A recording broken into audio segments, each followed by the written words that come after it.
안녕하세요. 출퇴근 시간에는 왕복 2시간 반 정도 되는 시간으로 통근을 하고 있지만 외근이 많은 남편이 종종 차로 회사까지 데려다 주곤 한답니다. 오늘은 집안일을 다 하고 조용한 집에 앉아 커피를 마시며 많은 생각이 들어 사연을 보내게 되었습니다. 저는 평범한 집에서 태어났어요. 부모님 2분과 위로 오빠 1명이 있었습니다. 아빠는 사업을 하셨고 엄마는 가정주부로 저희를 돌보셨어요. 아빠가 사업을 한다고 하면 다들 굉장히 잘 사는 집안에서 사랑받고 자란 둘째 딸을 상상하지만 현실은 그렇지 않았습니다. 저는 집안에서 천덕꾸러기 같은 존재로 오빠의 그늘에 가려 부모님의 사랑을 많이 받고 자라진 못했거든요. 그렇다고 제가 말썽을 부리거나 학교를 안 가고 반항을 하지는 않았어요. 옛날 분들이신 부모님은 그래도 첫째, 그래도 장남인 오빠를 저보다 더 아끼셨습니다. 아빠는 작은 사업체를 운영하며 자동차 부품을 대리점에 납품하는 작은 사업을 운영하셨어요. 사장님이라고는 불렀지만 사실 직원 2명 월급을 주고 간신히 먹고 살 만큼만 돈을 벌어오는 셀러리맨이나 다름없었습니다. 저는 똑같은 잘못을 해도 오빠보다 더 혼나고 더 좋은 성적을 받아와도 오빠가 더 칭찬받는 환경에서 자랐어요. 처음엔 억울하고 받아들이기 힘들기도 했는데 그런 환경에서 자라서 그런지 현실을 받아들이는 속도가 빠른 편이었습니다. 우리 집은 그렇구나. 나는 이 집에서 이런 존재이구나. 어쩔 수 없지 뭐. 어린 마음에 상처받기 싫어 그런 식으로 제 마음을 스스로 다독였던 것 같아요. 아빠의 사업이 그나마도 유지가 안 되면서 집안 사정이 많이 어려워졌습니다. 저는 고등학교 1학년 겨울방학부터 집 앞에 있는 독서실에서 아르바이트를 시작했습니다. 독서실 총무로 일하면서 제 공부도 하고 독서실을 이용하는 학생들도 관리하는 일이었어요. 마감 시간 이후에 청소를 하고 분실물이 들어오면 따로 모아뒀다 찾아주거나 하는 일들이었기 때문에 그렇게 힘들지는 않았습니다. 부모님에게 용돈을 달라고 말하기도 힘들었고 문제집을 사고 학원을 다니는데도 필요한 돈이 꽤 들었기 때문에 제 나름대로 머리를 굴렸습니다. 내성적인 성격 탓에 친구도 많이 없었습니다. 그러던 중 제가 일하는 독서실에 같은 반 친구가 찾아왔어요. 한 번도 이야기를 해본 적 없었지만 바로 뒷자리에 앉던 친구라 금세 알아볼 수 있었죠. 너 여기서 일해? 아르바이트로 저녁에만 잠깐 일해. 그 친구는 그 후로도 몇 번 독서실에 찾아오더니 한 달 이용권을 등록했어요. 휴게실에서 늦은 저녁을 먹을 때면 그 친구도 삼각김밥이나 컵라면 같은 것을 사와 제 옆에 자연스럽게 앉았습니다. 난 대학 가면 꼭 집 나와서 살 거야. 기숙사 있는 학교로 갈 거야? 기숙사가 있던 없던 집이랑 가장 먼 대학으로 갈 거야. 집에 안 들어와도 되게. 주호는 늘 그런 이야기를 했습니다. 집에서 벗어나고 싶다고요. 말은 안 했지만 저도 비슷한 감정을 느끼고 있었습니다. 저렇게 당당하게 이야기할 수 있는 친구가 한편으로는 부럽기도 했습니다. 응원할게. 그렇게 고3 수험 생활까지 같은 독서실에서 했습니다. 자연스럽게 가장 친한 친구가 되었고 저도 어느 순간부터는 집에서 힘들었던 이야기를 공유했죠. 주온의 부모님은 고등학교 3년 내내 이혼 소송 진행 중이었고 그러는 와중에 아버지의 외도 사실까지 알게 됐다고 했어요. 집이라면 아주 지긋지긋하다고 2년 내내 말하던 주호는 서울과 조금 떨어진 대학 공대로 4년 장학금을 받고 진학했습니다. 대학교 합격증을 받고 주호는 이제 탈출이다. 난 자유야. 라며 행복해했습니다. 저도 여러 군데 대학에 합격했지만 경기도권에 있는 국공립대 회계학과에 진학했습니다. 사실 가장 가고 싶은 대학은 따로 있었지만 서울에 있는 사립대학으로 학비가 만만치 않았기 때문에 포기했어요. 포기와 인정, 현실을 받아들이는 데 전문이었던 저는 그마저도 며칠 아쉽고 말았습니다. 저도 우수한 성적으로 입학했기 때문에 장학금도 받을 수 있었고 원한다면 기숙사에 살 수도 있었거든요. 기숙사에 들어간다고? 네. 굳이 기숙사를 들어가 살 필요가 있니? 통학해도 될 것 같은데. 왔다 갔다 하려면 시간이 많이 들기도 하고 기숙사도 좋다고 해서요. 엄마도 이제부터 백화점에 판매 아르바이트를 하는데 네가 나가버리면 집안일은 누가 하고 오빠 밥은 누가 챙겨주니? 그래, 가는데 1시간 반 정도 걸린다면서. 기숙사 비용도 드는데 그냥 집에서 편하게 통학해라. 너무 어린 나이에 나가 사는 건 좋지 않아. 부모님의 반대로 저는 기숙사 생활에 대한 로망을 접어야 했어요. 주호에게 이야기하자 주호는 저보다 더 화를 냈습니다. 너희 오빠는 손이 없냐 발이 없냐? 군대 갔다 온 거 아니야? 밥도 못 차려 먹는데? 그래도 또 집에선 엄마가 맨날 차려줬었거든. 취업 준비하느라 바쁘기도 하고. 그건 진짜 말도 안 되는 소리다. 애도 아니고 다 큰 어른인데. 아쉽지만 어쩔 수 없지 뭐. 기숙사 룸메이트는 어때? 네 얘기 좀 해줘봐. 주호와는 거리상으로 멀리 떨어졌기 때문에 종종 전화를 통해 이야기를 나누고는 했어요. 주호는 대학에 새로 들어가 사귄 친구들도 마음에 들었고 집에서 벗어난 생활에 아주 만족하고 있었습니다. 하지만 저도 부러워만 할 시간이 없었습니다. 저도 제 대학 생활에 적응하기 바빴거든요. 학교 공부와 함께 학교 근처에서 아르바이트를 시작했습니다.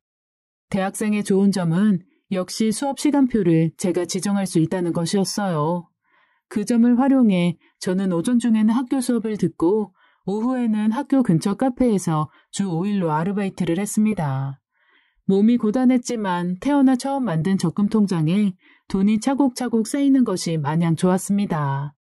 옷이나 화장품을 사고 싶은 생각이 들기도 했지만 그런 것보다는 일단 제 1차 목표인 500만 원 만들기에 집중했어요.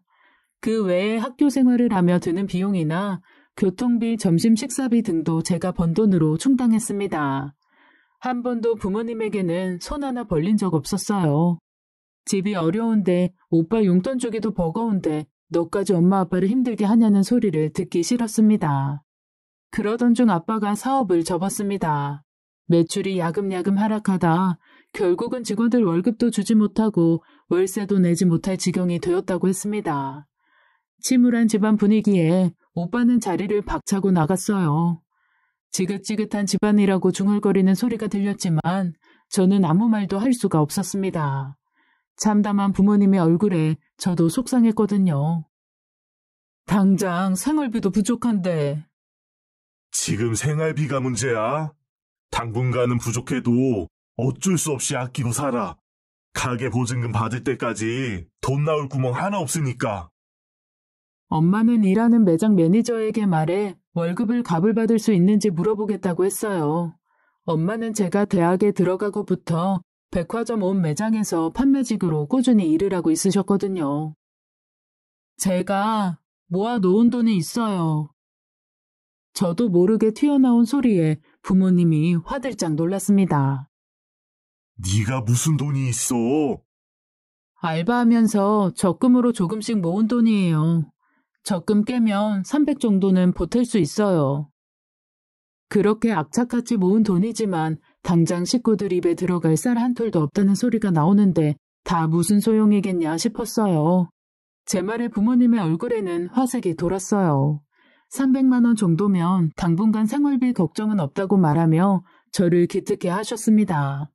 태어나서 몇 번 받아본 적 없는 칭찬에 어리둥절했지만 집안에 도움이 되었다는 생각에 저도 기뻤습니다.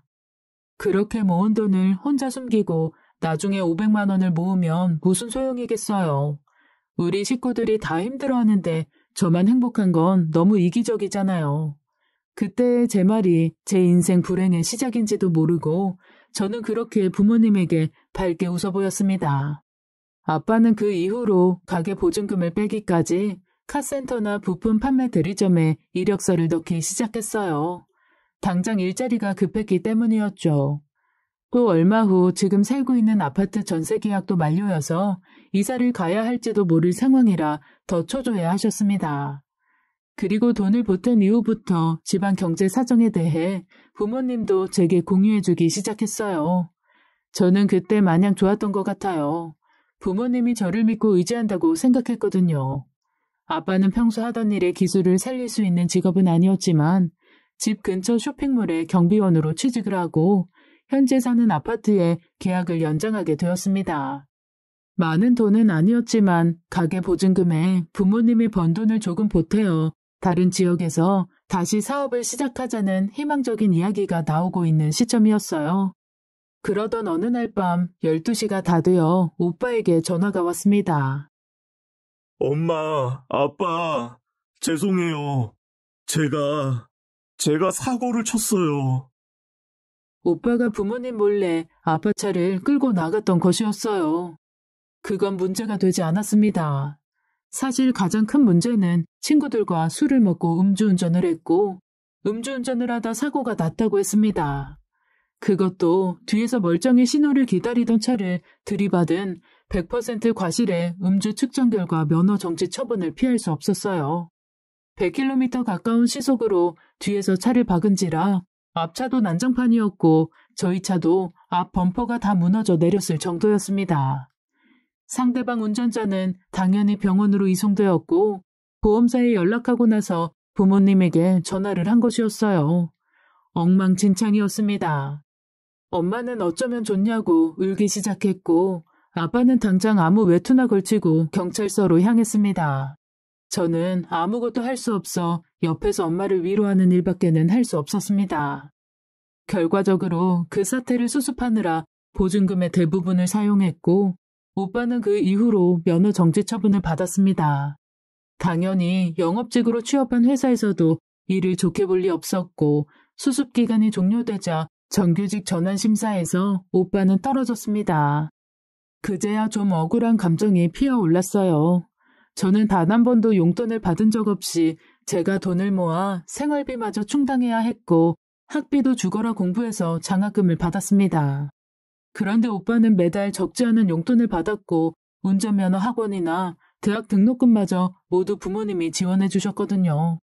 거기다 취직한 회사 기숙사가 너무 불편하다는 이유로 없는 사정에 근처의 원룸까지 부모님이 구해주셨습니다. 모르는 척 하려 했어도 명백한 차별에 저도 가슴이 아팠어요. 장남이 뭐라고 저렇게 오냐오냐 할까 싶었습니다. 집안이 풍비박산났지만 저도 슬슬 졸업을 준비하던 시즌이라 취업 준비에 들어갔어요. 부모님은 제게 빨리 취업을 해야 돈을 버니까 아무 곳이나 널 받아주는 곳이 있으면 어디든 취업하라고 하셨어요.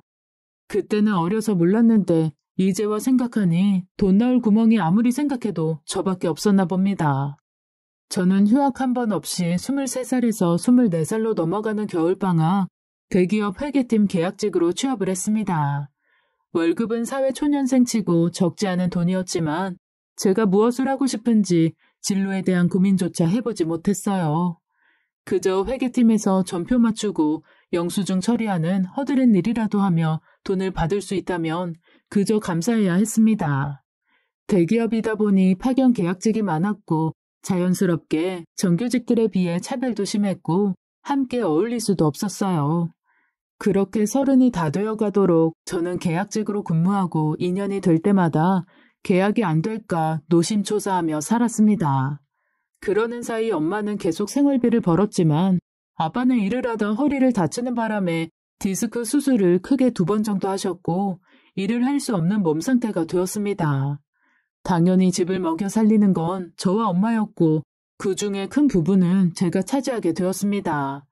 자주는 아니었지만 취직한 주호가 저희 동네로 놀러와 맥주를 한잔하며 하소연을 하기도 했습니다. 버는 돈은 다 집에 들어가고 나한테 남은 건 하나도 없다. 언제까지 네 미래도 없이 집에 발묶여 살 건데, 수경아. 그러게나 말이다. 인생을 사는 의미가 없다? 난 그냥 돈 벌어다 집에다 돈 갖다 주는 기계 같아. 내 인생은 하나도 없어. 한 번은 잔뜩 취해 엉엉 울면서 주호에게 그렇게 말한 적이 있습니다. 내가 뭘 그렇게 잘못했는지 모르겠다고요. 단 한 번도 누구에게 그렇게까지 제 진심을 말해본 적이 없었어요. 특히나 가족에 대한 이야기라면 제 얼굴에 침 뱉기나 다름없다고 생각했거든요. 주호는 별말 없이 제 얘기를 다 들어주었고 필요할 때 언제든지 연락하라고 했습니다. 그런 주호의 마음이 고마워 저는 차를 샀다는 주호에게 방향제나 핸드폰 번호 표시판 같은 작은 선물들로 마음을 표현했습니다. 이성적인 감정보다도 동질감을 느끼고 감정을 공유할 수 있는 유일한 소통 창구가 주호였으니까요. 그러던 중 제 인생에도 좋은 일이 일어났어요. 저는 28살이 되는 해 파견 계약직에서 자체 계약직으로 나름대로 이 회사 소속이라는 조금의 위안을 삼을 수 있는 보상이 뒤따랐습니다. 제가 일을 열심히 하고 애사심이 느껴졌다는 이유에서였죠. 그리고 제가 30살이 되는 해 출산휴가를 갔던 정규직 직원이 출산휴가 후 퇴사를 결정하면서 한 명 빈자리에 저를 정규직으로 전환시키고 싶다는 회사의 제안이 있었습니다. 믿기지 않았어요. 여태까지 그런 전례는 없었고 제가 특출나게 좋은 대학을 나온 것도 아니었으니까요. 저는 당연히 그러겠다고 하였고 바로 다음 날 새로 계약서를 쓰게 되었어요. 상승한 연봉과 개선된 처우에 뛸 듯이 기뻤지만 막상 이 소식을 전할 사람이 없었습니다. 부모님에게는 어째선가 말하고 싶지 않았어요. 그때부터 따로 저만 혼자 살 집을 구하기 위해 돈을 모아야겠다고 마음먹었거든요. 결국 전화한 사람은 주호였습니다. 안녕하세요. 나 이제 정규직이다 주호야? 진짜 웃긴 거 뭔지 알아? 하는 일 다 똑같은데 사원증 목걸이 색깔 하나 바뀐 거밖에 없는데 이게 뭐라고? 참 사람을 그렇게 만들었다. 주호는 놀라서 전화를 받았습니다. 생전 근무 중에 전화한 적 없던 저의 전화에 무슨 큰일이 생겼다고 생각했나 봅니다. 축하해. 다 네가 열심히 일한 덕이다. 네 덕이야. 누구 덕도 아니고 운이 좋아서도 아니고 네가 열심히 한 덕이야. 주호는 자기 일처럼 기뻐해줬습니다. 저보다 일은 늦게 시작했지만 업무 성과가 좋아 다니는 회사에서 이미 대리 직급을 달고 꽤 괜찮은 월급을 받던 주호는 그 이후 저를 만나 제 사정엔 가당치도 않은 명품 지갑을 선물해줬어요. 선물이다. 정규직이 된 선물. 이거 명품 아니야? 엄청 비쌀 텐데. 내가 그 정도는 벌거든. 저번 달 내내 이러다 죽겠다 싶을 정도로 야근시켜서 이번 달에 월급 어마무지하다. 줄 때 받아. 이런 기회가 흔치가 않아요. 주호는 장난스럽게 웃어 보였습니다. 이런 걸 받아도 되나 싶어 망설이는 제 마음을 눈치챘는지 주호는 안 가질 거면 줘라. 중고마켓에 팔게. 라며 너스레를 떨었습니다. 민망함에 대답은 못했지만 그때 마음먹었어요. 나중에 내가 성공해서 돈을 많이 벌게 되면 꼭 이 친구에게 갚아야겠다고요. 그렇게 4년이 흘러 34이 되었습니다. 회사에서는 진급 얘기가 나오고 있을 정도로 일을 열심히 하고 있었죠. 또 사회성도 늘어 주호 말고도 회사에서 사람들과 어울리는 법을 배웠고 제 몫으로 5천만 원 정도 따로 돈을 모아두었습니다. 비록 부모님에게 여전히 생활비를 대주고 있긴 하지만 매번 드는 고정 비용이라 그 비용에는 이제 크게 흔들리지 않았어요. 그러던 중 오빠가 결혼을 한다고 결혼할 사람을 집에 소개시켜주기로 한 날 일이 터지고 말았습니다. 월 마감 때문에 일이 많아 생각보다 집에 늦게 들어왔고 집에 돌아왔을 때 분위기가 이상했습니다. 우연히 네 방에 갔다가 네 월급 명세서 봤어. 뭐? 내 방에 왜 함부로 들어가? 그리고 모든 식구들이 제가 계약직이 아니라 정규직 전환이 되었다는 사실을 알았고 제 연봉이 가족들이 알고 있는 것보다 훨씬 많다는 사실도 알게 되었어요. 그게 뭐가 그렇게 중요한 거냐고요? 오히려 가족들이면 축하해주면 될 일 아니냐고요? 저도 그렇게 생각했지만 반응은 달랐습니다. 가족들은 모두 배신감을 느꼈고 식구들을 뭐로 생각하면 그런 사실을 숨길 수 있냐고 했죠. 그리고 오빠는 뻔뻔스럽게도 신혼집을 구하려고 하는데 돈이 필요하다는 얘기를 꺼냈습니다. 정말 저의 기분이나 다른 사람들은 안중에도 없는 아나무인이었어요. 내가 오빠 신혼집 구하는데 돈을 왜 대줘야 하는데? 저도 이제는 할 말이 생겼습니다. 더는 이 지옥을 이어가고 싶지 않다는 생각이 들었어요. 수경아, 아무리 그래도 그렇지 어떻게 그런 식으로 말하니? 다 큰 어른이 밥도 혼자 못해 먹어. 그 나이 먹도록 돈도 제대로 모아둔 거 없어. 이게 저를 혼낼 일이에요, 아빠? 너 말 다 했냐? 다 못했어요. 오빠는 부모님 지원 다 받으면서 살았지. 나는 용돈 한 번 받아본 적 없고 맨날 차별만 받고 살았어. 그간의 서름이 복받쳐 올랐습니다. 오빠가 집안 돈 까먹는 사이에 나는 힘들게 번 돈 집에다 다 갖다 줬고 나 갖고 싶은 옷 하나 마음 편히 사본 적이 없어. 근데 이제 와서 내가 모아둔 돈이 좀 있을 것 같으니까 돈을 빌려달라고? 차용증은 쓰고 빌려갈 거니? 내가 모은 피 같은 돈 그대로 홀랑 먹고 튈 건 아니고? 생전 그런 적 없던 저의 말에 부모님은 뒷목을 잡으셨어요. 저도 제가 이런 말을 할 수 있을지 몰랐습니다. 제가 대기업 정직원이 되니 두려울 게 없다는 둥, 부모 알기를 우습게 안다는 둥, 하늘 같은 오빠한테 저게 할 소리냐는 둥, 듣기 싫은 소리가 이어졌고 저는 그대로 집을 나와버렸습니다. 그동안 억눌려 있던 것이 터졌습니다. 사실 결혼 준비하는 형제에게 돈 빌려주는 거 요즘 같은 세상에 충분히 그럴 수 있는 일이라는 거 저도 알아요. 하지만 저는 그것보다도 여태까지 한 맺혔던 얘기가 한 번에 터져 나왔습니다.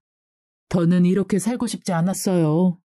제가 죽어라 일해서 모은 돈 아까운 것도 당연했지만 이번에도 빼앗기면 저는 평생 집에다 돈이나 갖다 바치며 사는 노예가 될 것 같았어요.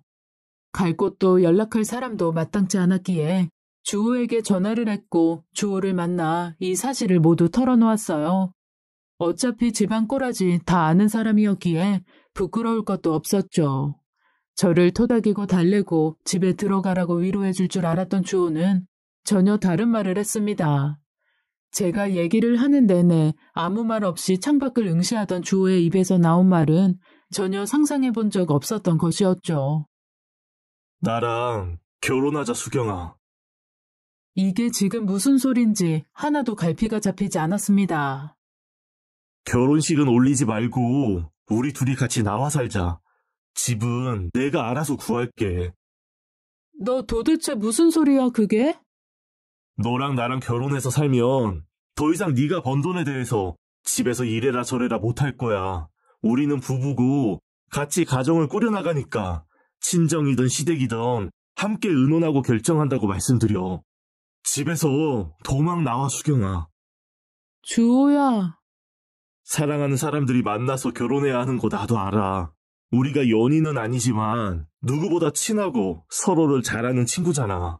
나도 부모님 끔찍하게 싸우면서 살고 서로 증오하면서 헤어지고 자식 앞에서 할 소리 못할 소리 구분 못하고 소리 지르는 거 보면서 자랐어. 그래서 절대 결혼 같은 거 안 할 거라고 다짐했고 깊게 연애도 해본 적 없어. 대학생 되고 집 나와서 명절에도 한 번도 집에 안 갔어. 부모님 연락 와도 다 무시했어. 나 그렇게 살기 싫었으니까. 근데 수경아, 난 네가 도망 나왔으면 좋겠어. 내 핑계로라도 너희 집에서 도망 나와서 자유롭게 네 생각만 하면서 살았으면 좋겠어. 아무리 생각해도 내가 너한테 해줄 수 있는 최선의 방법은 이거인 것 같아. 주호의 진심 어린 말에 더는 아무 말도 하지 못했습니다. 이유는 모르겠지만 저도 울고 있었고 주호도 눈물이 그렁그렁 맺혀 있었어요. 왜 우리는 남보다 못한 가족 사이에서 누구한테도 말도 못하고 가족한테 그렇게 상처를 받고 살아야만 했는지 억울하기도 했습니다. 그러면서도 서로를 이해하고 진심으로 생각해주는 사람이 있다는 점에 감사하기도 했어요. 저는 생각을 해보겠다고 하고 집으로 돌아왔습니다. 그리고 그 다음 날도 멍한 상태로 출근해 계속 생각하고 또 생각했습니다. 사실 저도 결혼은 포기하고 있었거든요. 집이 다시 일어서는 꼴을 볼 때까지 어차피 집에 발묶여 있을 거라는 사실을 저도 모르게 인지하고 받아들이고 있었어요. 제 신세가 불쌍하고 안쓰러우니 더 이상 그 부분은 깊게 고민하지 않았을 뿐이랍니다. 그날 점심시간에 오빠에게 전화가 왔어요. 정말로 돈이 필요하다고 꼭 갚을 테니 이번만큼은 자길 믿어달라고요. 정말로 결혼하고 싶은 여자가 있는데 부모님은 도움을 주지 못한다고 말입니다. 어쩜 이렇게 뻔뻔하고 철이 안 드는가 하는 처참한 마음에 한숨이 푹 나왔습니다. 뒤이어온 엄마의 문자도 오빠와 다를 바 없었습니다. 네가 오해하고 있는 게 많다고 자신들은 오빠와 저를 한 번도 차별한 적이 없다고 했습니다. 자식을 다 똑같이 사랑했다고요. 거짓말이라고 생각했습니다. 이제는 제 감정마저 인정해주지 않는 가족들에게 섭섭함보다는 원망이나 미움이 컸습니다. 그리고 바로 그날 주호에게 전화해 그렇게 하겠다고 했습니다. 내가 가진 돈은 5천만 원밖에 없어. 24부터 34까지 10년을 회사 생활했는데 모은 게 이거밖에 없어. 그렇지만 앞으로도 계속 모을 예정이야. 결혼하고 집 구할 때 내가 모은 돈도 전셋집 구하는 데 같이 쓰겠다는 조건으로 네 제안 받아들일게. 하여튼 최수경, 무슨 조건이 그러냐? 내가 너 돈 안 보탠다고 구박할까봐 그래? 당장 내가 살고 있는 아파트 계약도 많이 남아있어서 일단은 이리로 들어와서 같이 살고 나중에 구할 때 도움 받을게. 지금 당장 뛰어나갈 이유는 없어. 아, 대신 평수는 20평이다. 대단한 집 기대하면 안 돼, 너도. 주호는 다정한 말투로 잘 생각했다며 같이 부모님을 뵈러 가자고 했습니다. 그날 함께 퇴근하여 집으로 갔고 발등에 불이 떨어진 오빠가 새언니 될 사람과 함께 집에서 저를 기다리고 있었습니다. 같이 온 사람은 누구? 부모님도 당황한 표정이 되었습니다. 주호는 인사를 꾸벅하고 수경이와 결혼할 사람이라고 자신을 소개했습니다. 놀라는 다른 식구들과 다르게 오빠는 기가 막힌다는 표정이 되었어요.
지금 상황이 이래서 식은 내년이나 내후년에 올리더라도 올해부터 함께 살 생각입니다. 저희 부모님께서 이미 허락을 받아 수경이 부모님께 인사드리려고 왔습니다. 뒤이어 주호는 묻지 않았는데도 회사 명함을 내밀며 어떤 회사에서 어떤 일을 하고 있고 부모님은 몇 살 때 이혼하셨는데 각자 무슨 일을 하며 지내고 계시다고 똑부러지게 말을 했습니다. 어버버하는 부모님 앞에서 주호는 눈빛 한번 흔들리지 않고 말했습니다. 수경이와 합쳐서 둘이 열심히 도모아 식 올리고 작은 아파트 공동 명의로 사서 제대로 신혼생활을 시작하겠습니다. 지금은 저희 경제적인 여건도 그렇고 전 세계적인 감염병으로 결혼식도 올리기 힘든 상황이라 같이 돈 모으는 동안만 믿고 지켜봐 주십시오. 둘이 함께 돈 모은다는 내용을 계속해서 강조하는 주호의 똑부러진 모습이 새삼 든든했습니다. 수경이 힘들게 할 일 없습니다. 가장으로서 최선을 다하고 수경이한테도 지금처럼 잘하면서 예쁘게 살겠습니다. 부모님은 수경이한테 그런 얘기를 들은 적이 없다고 계속해서 당황스러워 하셨어요. 저도 제 뜻을 밝히고자 목소리를 냈습니다. 주호가 말한 대로 저 이제 나가서 지금 이 사람 지내는 곳에서 함께 생활하면서 돈 모을 거예요. 그래서 오빠 결혼자금 정말 미안하지만 못 보태줄 것 같아요. 결혼자금 같이 모으는 마당에 저만 땡전 한 푼 없이 이 사람한테 다 해달라고 할 수는 없잖아요, 엄마. 주호와 사전에 이야기를 한 대로 저도 냉정하게 말했어요. 부모님은 별 말이 없었습니다. 딱히 뭐라고 할 수 있는 상황도 아니었으니까요. 다음 달부터 같이 살려고 준비하고 있었어요. 늦게 말씀드려 죄송해요. 생각할 시간이 필요하다는 부모님의 말에 저는 제 의견을 되돌릴 마음은 없다고 단호하게 끊어냈습니다. 정말 기가 막히고 이게 무슨 영화 같은 일인가 싶었지만 그 이후로 저희는 함께 살게 되었어요. 얼마 없는 짐을 탈탈 털어 주온의 집으로 들어왔고 집을 합치고 몇 달 뒤 동사무소에 혼인신고를 하러 함께 갔고요. 주호는 장난처럼 가짜 부부여도 결혼 반지는 있어야 한다며 저를 데리고 백화점에 가 20개도 넘는 반지를 끼워보게 하더니 그중 제 마음에 드는 것을 하나 고르라고 강요했습니다.